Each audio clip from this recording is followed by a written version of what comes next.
ये सब कोशिशें करके मुझे हासिल कर लोगी। ये मरियम मेरा फंक्शन खराब करने की। तुम अपने मकसद में कभी कामयाबी होगी, तुम्हें क्या लगता है? इस वक्त आप मेरे घर में मेहमान हैं और मेहमान को ये बिल्कुल सेब नहीं देता कि मेजबान के ये मुझे पता है, ये मामा और बाबा साहब को तुम्हारे अपने रिश्ते के बारे में बता देगी। अगर आपने इसको जी हमें नहीं करनी, और तुम्हारे बाबा साहब भी बहुत गुस्से में हैं। मरियम की बाबा साहब से अपने घर में रखा हुआ, इसका ये मतलब नहीं है ये तकरीब में भी आप शामिल करें। अगर तुम ये सब कुछ मुझे इम्प्रेस करने के लिए कर रही हो, आज से पहले मुझे कभी तुम इतनी घबराई भी नहीं लगी हो नाबिया। बहुत मान है ना तुम्हें अपने और शावेज के रिश्ते पर। बस कुछ दिनों के बाद निजी मामलात में दखल अंदाजी करें। मैं तो सिर्फ अपने शौहर की वजह से कह रही हूँ, क्योंकि अनाबिया के बाबा साहब इसकी शक्ल भी नहीं। मुलाकात तो नहीं, मतलब आप बाबा साहब को कुछ कहा है मरियम ने?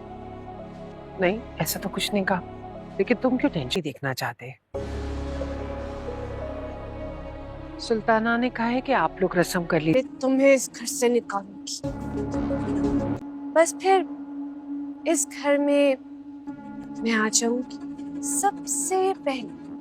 ड्रामा सीरियल इब्लीस की आने वाली नई एपिसोड में कुछ यूँ दिखाया जा रहा है कि शावेज़ और अनाबिया की शादी की तैयारियां शुरू हो चुकी हैं और यहाँ अपने दिल पर पत्थर रख लिया है मरियम ने और अपने शावेज़ की शादी में शरीक हो रही है और खुशी से शरीक हो रही है और अपने अंदर का गम अपने अंदर ही छुपा रही है और साथ ही साथ घर में सारी अरेंजमेंट भी करवा रही है। यहाँ अनाबिया के जो ख्वाब है वो मनोमट्टी तले दब चुके हैं, क्योंकि उसने ये कहा था कि मैं अनाबिया के हिस्से के जो दुख नहीं है वो भी अनाबिया को देना चाहती हूँ, यानी कि मैं अरेंजमेंट तभी तो शावेज़ के घर में करवा रही हूँ मेहंदी का, ताकि मरियम देखेगी उसे गुस्सा चढ़ेगा और वो बहुत ज़्यादा उसे अजियत मिलेगी। और यही तो मैं चाहती हूँ कि मरियम को अजियत मिले। मरियम को अजियत देने के लिए क्या क्या कुछ नहीं करती, लेकिन हर मर्तबा हार ही जाती है। मरियम जैसी बाहिम्मत लड़की जो है हर हालात का सामना करने को तैयार होती है।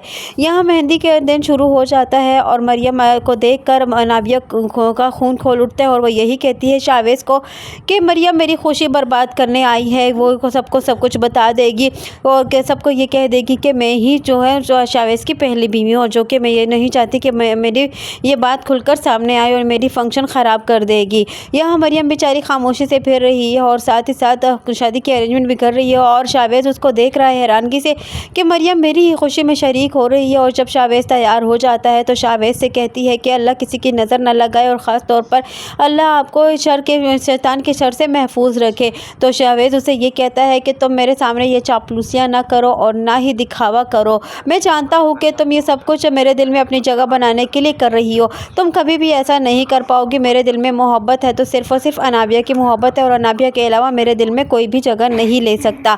और उसे कहता है कि तुम ये सारे दिखावा करना बंद कर दो। मरियम उसको खामोशी से देखती है और वहाँ से चली जाती है। मेहंदी के फंक्शन में जब मरियम को देखती है अनाबिया की माँ, तो वो फिर से उसके ऊपर भड़क उठती है और उसे कहती है कि तुम्हें इस फंक्शन में शामिल होना ही नहीं चाहिए था, घर के बंदों का फंक्शन था, तुम्हारा बीच में क्या काम था। तो यहाँ शावेज़ की माँ उसे कहती है कि ये हमारा घर है और हम मेज़बान हैं और मेहमानों को नहीं चाहिए कि वो मेज़बान के घर के मामलात में भोले। लेकिन फिर भी अनाबिया की माँ बात नहीं आती तो शावेज़ की माँ नाराज़ होकर वो चली जाती हैं और मेहंदी के फंक्शन करने से इनकार कर देती हैं और उन्हें कहती हैं कि मेहंदी वगैरह का फंक्शन आप खुद ही कर लो। जब वो चली जाती हैं तो अनाबिया की माँ अनाबिया के पास आती है और उसे कहती है कि मैं जो हूँ फंक्शन करने आई हूँ, क्योंकि मेहंदी के लगाने आई हूँ, क्योंकि तुम्हारी सास ने इनकार कर दिया है मेहंदी का फंक्शन करने से। अनाबिया इस बात को सुनकर डर जाती है और वह ये पूछती है कि क्या मरियम ने बाबा साहब को कुछ बता दिया है। लेकिन यहाँ मरियम को जो है मरियम किसी को कुछ भी नहीं बताएगी। अनाबिया जो खुद काम करती है वो दूसरों को भी ऐसे ही समझती है कि दूसरा भी इसी तरह करेगा। हो सकता है कि मरियम जो है मेरी शादी का फंक्शन ख़राब करने के लिए, मुझे शावेज़ से दूर करने के लिए, हो सकता है कि बाबा साहब को सब कुछ बता दे, लेकिन ऐसा हरगिज़ नहीं है। लेकिन यहाँ मरियम जो है वो ज़रूर बाबा साहब से बात करने की कोशिश करती है और उनसे बात करने, उनकी गलतफहमी दूर करने की कोशिश करती है, लेकिन बाबा साहब उससे इस कदर नाराज़ है कि हर मरतबा उससे मुँह फेर कर चले जाते हैं और मरियम वहीं पर खड़ी रह जाती है। मरियम बहुत ज़्यादा दुखी है और बहुत ही ज़्यादा निढाल है, लेकिन वो कुछ नहीं कर पा रही। वो सिर्फ़ और सिर्फ़ लाचार है, मजबूर है और सिर्फ़ और सिर्फ़ तमाशा देखने के अलावा और कुछ नहीं कर सकती। यहाँ शावेज़ भी जो है वो अनाबिया की मोहब्बत में इस कदर पागल हो चुका है कि वो भी सिर्फ़ और सिर्फ़ अनाबिया की खातिर वो यही करता चला जा रहा है जो कि अनाबिया चाहती है। आने वाली नए एपिसोड में मज़ीद क्या होने वाला है, अनाबिया मज़ीद कौन से रंग दिखाने वाली है और क्या वो शावेज़ और नाबिया मरियम के दरमियान तलाक कर पाएगी, और क्या जब उसकी हकीकत सामने खुलकर आएगी तो क्या मरियम को नाबिया को तलाक दे देगा। आने वाली नई एपिसोड में मज़ीद क्या होने वाला है, यही सब कुछ जानने के लिए जुड़े रहिए खान ड्रामा रिव्यू के साथ। वीडियो पसंद आई हो तो वीडियो को लाइक करना और चैनल को सब्सक्राइब करना हरगिज़ ना भूलिएगा।